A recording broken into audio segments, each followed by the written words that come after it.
आप किसी भी मोबाइल की सेटिंग में जाइए, सेटिंग में जाएंगे तो आप स्क्रॉल डाउन करेंगे, वहां पे मिलेगा डिजिटल वेलबींग एंड कंट्रोल। क्या पेरेंट्स का भी उसमें कोई रोल हो सकता है? हेलो बच्चों, मैं सुदेश, केमिस्ट्री फैकल्टी, आकाश बायजू कोटा सेंटर।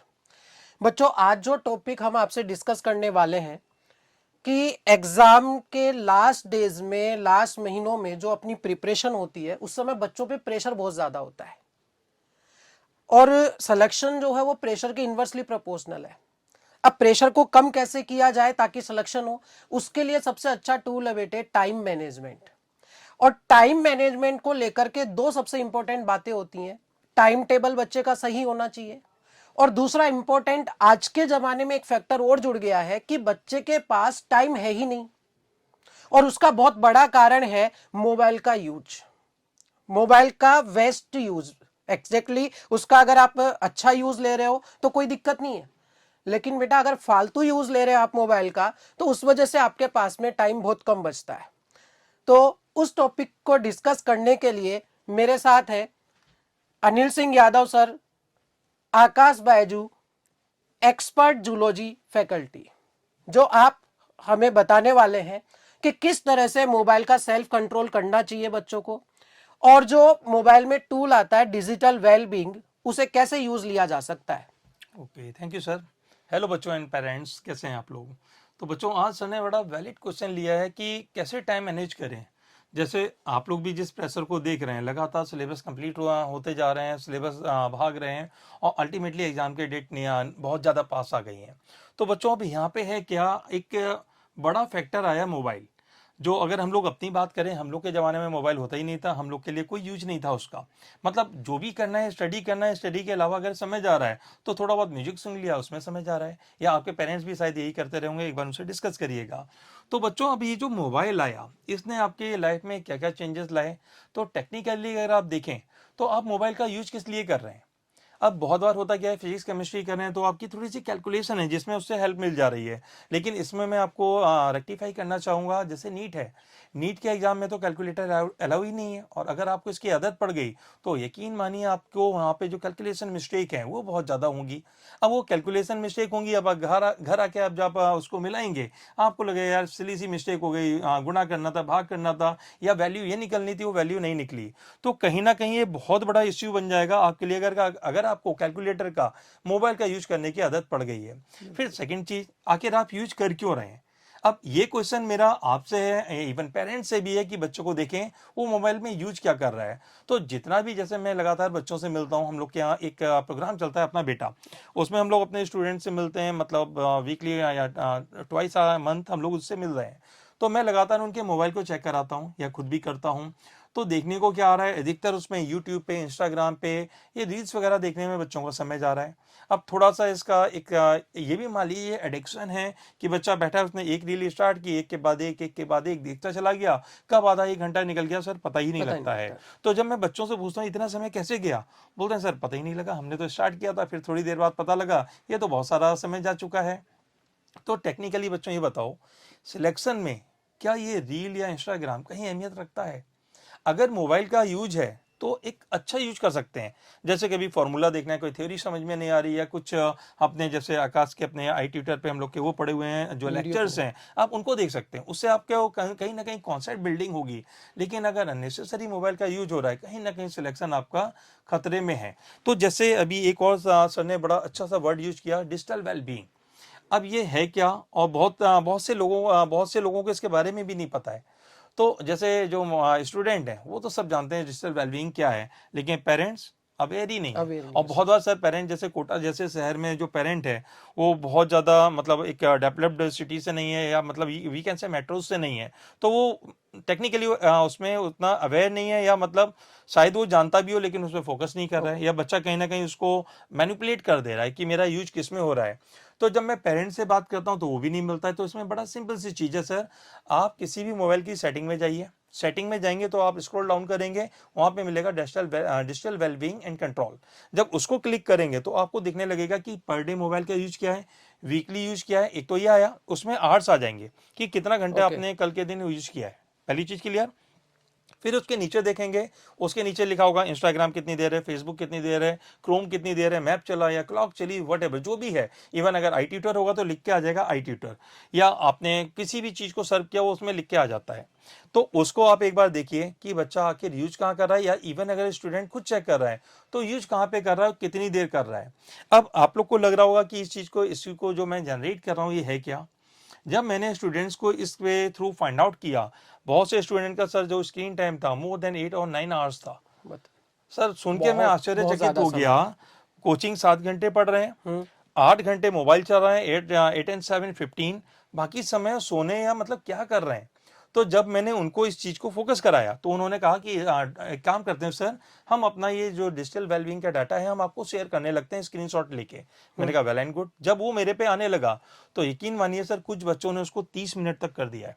मतलब 8 घंटे 7 घंटे से घट के वो कहाँ ले आए, 30 हाफ मिनट। An hour. अब उनसे मैंने क्लास में पूछा क्या बेनिफिट हुआ।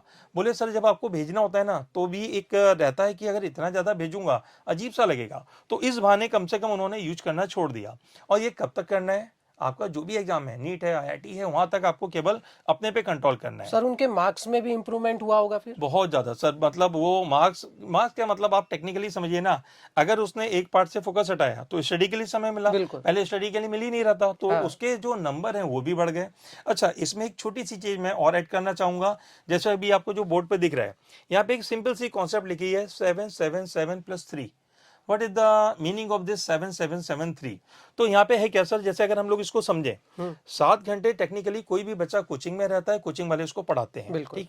अगले 7 घंटे मैंने रख दिए हैं सोने के, क्योंकि अगर आप सही से सोएंगे नहीं तो भी आपका ब्रेन सही काम नहीं बहुत करेगा। जरूरी है। इंसान के शरीर की रिक्वायरमेंट है 7 आवर्स की अच्छी परफेक्ट स्लीप। फिर बचा 7 आवर्स। अब ये क्या है, ये है सेल्फ स्टडी। हम लोगों ने 7 घंटे जो पढ़ाया कम से कम घर पे आप रिवीजन करेंगे, टेस्ट के अकॉर्डिंग सिलेबस प्रिपेयर करेंगे। अब बचे 3 घंटे। अब ये 3 घंटे किसके लिए हैं, खाने के लिए, पेरेंट्स से बात करने के लिए, या जो भी आपकी एक्टिविटीज हैं उसके लिए हैं। तो अगर इस फॉर्मेट में देखें तो मोबाइल अगर हार्डली है तो आधे से 1 घंटे की विंडो है किसके अंदर, 3 घंटे के अंदर।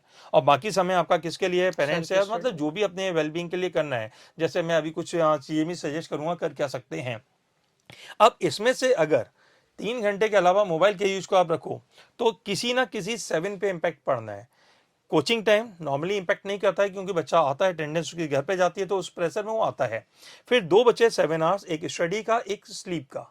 अब 7 घंटे की स्लीप कम हो गई तो मेंटल प्रेशर, आपका ब्रेन सही काम नहीं करेगा। और 7 घंटे की सेल्फ स्टडी गई तो भी आपका कैरियर चौपट हो रहा है। तो अब आपको अगर इस फॉर्मूले को यूज करना है तो आपको डिजिटल वेलबींग पे एक तरीके से अप्लाई करते हुए उसमें कहीं ना कहीं रेस्ट्रिक्ट करिए, डाटा रेस्ट्रिक्ट करिए कि आप उसको 3 घंटे के अंदर आधा घंटा पौन घंटा जब खाना खा रहे हैं तब चला लिया है, क्या मतलब कहीं बैठे हैं ऐसे ही या मन नहीं लग रहा है, जैसे आपने पढ़ते पढ़ते बोर हुए, एक सब्जेक्ट से दूसरे सब्जेक्ट में स्विच करना है तो एक आध गाना सुनने की इच्छा है, गाना सुन लीजिए। या जो भी है, जैसे सुडोकू वगैरह अगर वो सॉल्व करने की आदत है तो एक आध उसका गेम खेल लीजिए जिससे मेमोरी भी साफ होती है। तो अननेसेसरी जो रील वगैरह है, इंस्टाग्राम है, इस पे समय जाया करने की जरूरत नहीं है। तो सर मेरे ख्याल से जो मैं इस समय सजेस्ट करना चाह रहा हूँ कि बच्चा परफेक्टली अपने डे को 24 आवर्स को डिसाइड करे, हर एक चीज को वो ब्रेक कर दे। मेरा पढ़ाई कितनी देर है, मतलब कोचिंग कितनी देर जाता है या जो भी ट्यूशन क्लासेस हैं। फिर बच्चा सोने का समय 7 से 8 घंटे हो गए ज्यादा बेहतर है। अगर मोबाइल अगर आपको लग रहा है 1 घंटा यूज करते हो तो 1 घंटा नींद में बढ़ा लीजिए, नींद में ज्यादा बढ़ाएंगे बेहतर है वो। ज्यादा परफेक्शन में आएंगे। फिर बचा आपका सेल्फ स्टडी, तो यकीन मानिए सेल्फ स्टडी का 6 से 8 घंटे की नहीं है तो कंपटीशन की बातें भूल जाइए। कंपटीशन मांगता है इतनी आपकी, इतना डिटर्मिनेशन या इतना समय मांगेगा। और जो बचे 3 घंटे, अब 3 घंटे क्या है, 3 घंटे में ये समझिए जैसे हम लोग जिस शहर से बात कर रहे हैं, हम लोग कोटा से बात कर रहे हैं, कोटा में मैक्सिमम स्टूडेंट बाहर से। अब बाहर के स्टूडेंट के संग थोड़ी प्रॉब्लम क्या होती है, जैसे उसको होम सिकनेस होती है, आता है तो पेरेंट्स को याद करता है। तो मैं हमेशा अपने बच्चे से ये कहता हूँ आप दिन में भले 10 से 15 या 20 मिनट निकालो लेकिन पेरेंट्स से रेगुलर बात करो। आप सुबह उठो एक बार पेरेंट्स को कॉल कर लो या शाम को या जब भी समय मिले 15 से 20 मिनट पेरेंट्स से जरूर बात करिए। आप अपने डेली रूटीन में क्या हुआ उसको बताइए, वो जो भी बता रहा है उसको इत्मीनान से सुनिए। तो उससे होता क्या है, आपका एक सेल्फ कॉन्फिडेंस बना रहता है, जो पेरेंट्स आपको जो समझाना चाह रहे हैं वो सब चीजें आपके हाथ में रहती हैं। फिर थोड़ा सा समय निकालिए अपने लिए। अपने लिए का मतलब क्या, हम सभी लोग ह्यूमन बीइंग हैं, सभी की अपनी एक सोच है, थिंकिंग है। हम लोग उसको इम्प्रूव कैसे करें, हम लोग अपने आप को कैसे अपग्रेड करें। तो उसके लिए सर आप जैसे मैं स्टूडेंट को बोलता हूँ कि सुबह उठें और 10-1 मिनट अपनी एक डायरी निकालने, उसमें लिखें कि मेरे संग पॉजिटिव क्या क्या हुआ, कल के दिन में क्या हुआ या परसों के दिन में क्या हुआ। हम लोग को किस चीज़ पे कंसंट्रेट करना है, पॉजिटिव। क्या क्या पॉजिटिव हुआ इस शहर में या कोचिंग में, या जो मैंने किया, या मैंने ये नई चीज़ सीखी, आपने बायोलॉजी में, फिजिक्स, केमिस्ट्री में जो भी नया सीखा उसको नोट डाउन कर दें। अब धीरे धीरे उसको आगे कैरी करते रहें। अगर पॉसिबल हो एक छोटे से कॉलम में अपना एक आध निगेटिव भी लिख लें कि मेरे से क्या ये दिक्कत आ गलती रही है, हुई है। मेरी क्या निगेटिव ये चीज़ है, मतलब क्या वो है जो मेरे सिलेक्शन को हो सकता है रोक दे। अब अंदर से डिटर्मिनेशन क्या लेना है कि धीरे धीरे इधर वाला सेक्शन कट होगा, नेगेटिव वाला कट होगा और कन्वर्ट किस में होगा, पॉजिटिव में कन्वर्ट होगा। तो आफ्टर ऑल आपके पास एक अच्छा सा एक पेज तैयार हो जाएगा। आपका वीकली या ट्वाइस इन द मंथ जो पेज प्रिपेयर हो रहा है उसको एक बार देखिए कि मेरे संग अच्छा क्या क्या हुआ। जैसे सर बहुत बार बच्चा आता है परेशान है, आके उसने मुझसे बोला सर मेरे नंबर कम आ रहे हैं। मैं कहा ओके। तो मैंने उससे पूछा जब 12th में थे तो कैसे थे।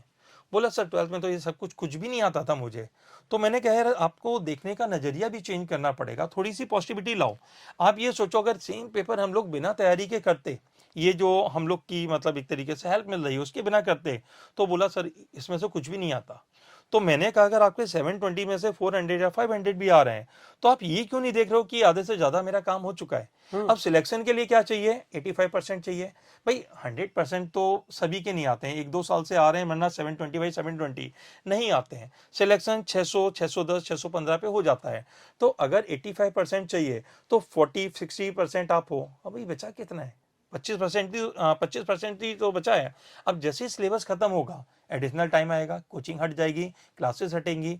तो अगर क्लासेस हटी तो जैसे 7 आवर्स की क्लास थी वो पूरी की पूरी किसी सब्जेक्ट को दे दीजिए, जैसे फिजिक्स केमिस्ट्री को हाफ हाफ डिस्ट्रीब्यूट कर दीजिए, साढ़े साढ़े 3 घंटे। तो आप बताइए कैसे सिलेक्शन नहीं होगा। तो सिलेक्शन टफ नहीं है बच्चों, या इवन मैं पेरेंट्स से कह रहा हूँ सिलेक्शन टफ नहीं है, बस उसकी एक स्ट्रेटजी बनानी है, उसको परफेक्टली फॉलो करना है। तो उम्मीद करता हूँ सर ये बच्चों के लिए यूजफुल से बेनिफिशियल। होगा। कुछ बच्चे कहते हैं कि जैसे कि हमने मोबाइल चलाया सर, थोड़ा एंटरटेनमेंट के लिए बोर हो गए थे पढ़ते पढ़ते। वो उनकी गलत फहमी है कि मोबाइल देख करके वो एंटरटेन हुए हैं। हाँ, गाना सुन रहे हैं, ठीक है, दैट्स ऑल। लेकिन अगर उन्होंने स्क्रीन टाइम की फॉर्म में यूज लिया है, वीडियो देखा है, रील्स देखी है, तो वो बल्कि उनके दिमाग में घूमता रहेगा। और अगर उन्होंने 1 आवर चलाया है तो वो बल्कि 2 से 3 घंटे उनके खराब करेगा, इम्पैक्ट डालेगा, नेगेटिव इम्पैक्ट डालेगा। वो उनका एंटरटेनमेंट नहीं हुआ है, वो बल्कि एक तरह से माइंड उनका ब्लॉक हो चुका है उस चीज में। एक चीज और सजेशन मैं सर चाहूंगा आपसे कि क्या ये जो digital wellbeing and parental control tool है जो मोबाइल में सेटिंग में आ रहा है, आपने बताया जैसे कि, यस सर। क्या पेरेंट्स का भी उसमें कोई रोल हो सकता है ताकि बच्चे पे कंट्रोल आ सके थोड़ा बहुत? बड़ा वैलिड क्वेश्चन है सर। अब देखो बच्चों, इवन पेरेंट्स ज़्यादा फोकस करें इस बात पे जो सर ने इशू जनरेट किया है। जैसे हम लोग हैं कोटा में हम पढ़ा रहे हैं, हम लोग पे नॉर्मली हम लोग जिन बैचेस में जाते हैं 600-700 बच्चों से हम लोग का इंटरेक्शन होता है, अप्रॉक्सीमेटली 800। अब मैं 800 बच्चों से बोलूं कि डिजिटल वेलबींग का डाटा मुझे शेयर करो, मैं 800 को चेक करूं, 800 पे मतलब प्रैक्टिकली। उसमें एरर निकालूं, हाँ, ये मतलब एक प्रैक्टिकली हद तक थोड़ा सा। संभव है, मतलब हाँ। जब तक बच्चे कम है जब भेज रहे हैं। हाँ। लेकिन अगर वो सारे बच्चे भेजने लगे तो ये पॉसिबल ही नहीं होगा मेरे लिए चेक करना। और अगर मेरे लिए चेक करना पॉसिबल नहीं है तो इस टूल का उपयोग ही क्या है। तो अगर हर एक पेरेंट अपने बच्चे से डिजिटल वेलबींग का डाटा मंगाने लगे और जब भी वो हमसे बात करे तो उसके दिमाग में एक चीज रहे, मेरा बच्चा मोबाइल इतनी देर यूज करता है, उसने उसको ऑनेस्टली भेजा है। आप ये तो पेरेंट को भी पता होता है उसके पास एक मोबाइल है, 2 मोबाइल है, लैपटॉप है, टैबलेट है, क्या है, जिसका भी है डिजिटल वेलबींग का डाटा मंगा ले। अब जब पेरेंट को वो शेयर करेगा तो स्क्रीनशॉट मंगा हाँ कर। जैसे मुझे वो उसको जस्टिफाई करना पड़ता है कि सर इतना देर इंस्टाग्राम पे मैंने ये देख लिया, ये यूट्यूब पे ये देख लिया, पेरेंट्स को भी करेगा। और बिल्कुल। जैसे उसको मेरे से एक होता है ना कि सर को भेजना है तो लिमिटेड होना चाहिए, पेरेंट्स को भेजेगा वो भी लिमिटेड ही होगा। बिल्कुल। तो कहीं ना कहीं इससे बहुत परफेक्ट एक कंट्रोल हो सकता है कि बच्चा आखिर मोबाइल का उपयोग क्या कर रहा है और उसको डिक्रीज करके कैसे सिलेक्शन को इंश्योर करें। तो जैसे टीचर मैं एक एज ए पेरेंट मैं पूरी जिम्मेदारी निभा रहा हूं, लेकिन हम लोग की भी एक लिमिट है। और हम लोग को अगर पेरेंट का सपोर्ट मिल जाए तो सर ये सोने पे सुहागा है। मतलब अगर ये बिल्कुल। काम हो जाए तो आप ये यकीन मानिएगा बच्चे का मैक्सिमम टाइम पढ़ाई में चला जाएगा।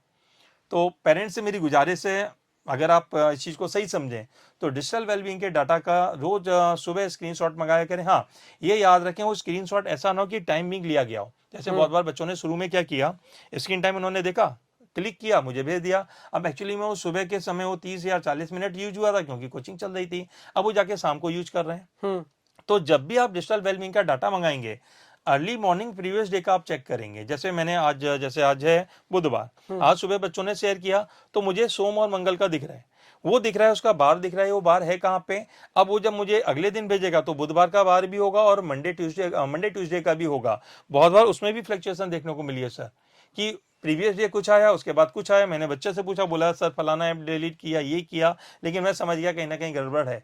तो इस गड़बड़ से बचने के लिए आपको जब भी मंगाना है डिजिटल वेलबींग का डाटा, आप मॉर्निंग में मंगाइए, प्रीवियस डे का चेक करिए, आखिर कितने आवर्स हैं, उसके थ्रू आप इस पर कंट्रोल कर सकते हैं। ठीक सर। बिल्कुल सर। तो सर बेटा कुल मिलाकर के आपका और आपके पेरेंट्स का दोनों का रोल है। बेटर क्या होगा, देखो सेल्फ कंट्रोल करना है वो बेस्ट है, लेकिन अगर आपके पेरेंट्स उसमें इन्वॉल्व होंगे तो बेटे आपके लिए बेनिफिशियल होगा। आप अगर आपके पेरेंट्स इस चीज को समझते हैं तो बिल्कुल आप वो डायरेक्ट इस प्रोसेस को फॉलो करवा सकते हैं। अगर नहीं समझते तो ये बच्चों आपके लिए बेनिफिशियल होगा कि पहले आप उसका यूज अपने पेरेंट्स को समझाइए कि क्या यूज है इस टूल का, digital wellbeing and parental control का, वो आपके लिए बेनिफिशियल होगा। और रोज उसका एक स्क्रीनशॉट अपने पेरेंट्स को भेजना शुरू करिए बेटा। कहीं ना कहीं आपके दिमाग में ये रहेगा कि हाँ मैं अपने पेरेंट्स को क्या जवाब दूंगा या क्या जवाब दूंगी अगर आपने इंस्टाग्राम रील चलाई है। तो जब वहां समय बचेगा तो बिल्कुल ऑब्वियस सी बात है पढ़ाई के लिए समय बचेगा आपके पास में। पढ़ाई के लिए समय बचा तो पढ़ोगे तो बेटा सिलेक्शन होगा ही ना, फिर कैसे रुक सकता है। अगर पढ़ ही लिए तो सिलेक्शन कोई नहीं रोक सकता। और ये हमने प्रैक्टिकली यहाँ पर इंस्टीट्यूट में यूज करके देखा है टूल। जो बच्चे 500 मार्क्स ला रहे थे, जिनके हम मेंटर्स थे, उनसे हमने बातचीत करी है। यहाँ पर आकाश कोटा में अपना बेटा फाइल में से बातचीत होती रहती है बच्चों से, तो हमें लगा कि क्यों ना ये सबको यूज आए, सभी बच्चों का भला हो, क्या दिक्कत आ रही है। तो उस टूल को जब हमने यूज लिया, वास्तव में जो 500 मार्क्स ला रहे थे बच्चे, वो इस चीज को फॉलो करने के बाद विद इन 1 मंथ सर वो 500 से 600 मार्क्स तक पहुंच रहे हैं। यस सर, ऐसा एग्जांपल मेरे उसमें लिस्ट में भी है, आप पे भी हैं। बिल्कुल। तो वो सबके लिए बेनिफिशियल हो, इसीलिए आज हमने वीडियो बनाया है बेटा। होप है कि आपके लिए वीडियो बेनिफिशियल होगा। Thank you very much. Thank you बच्चों, थैंक यू, थैंक्स पेरेंट्स।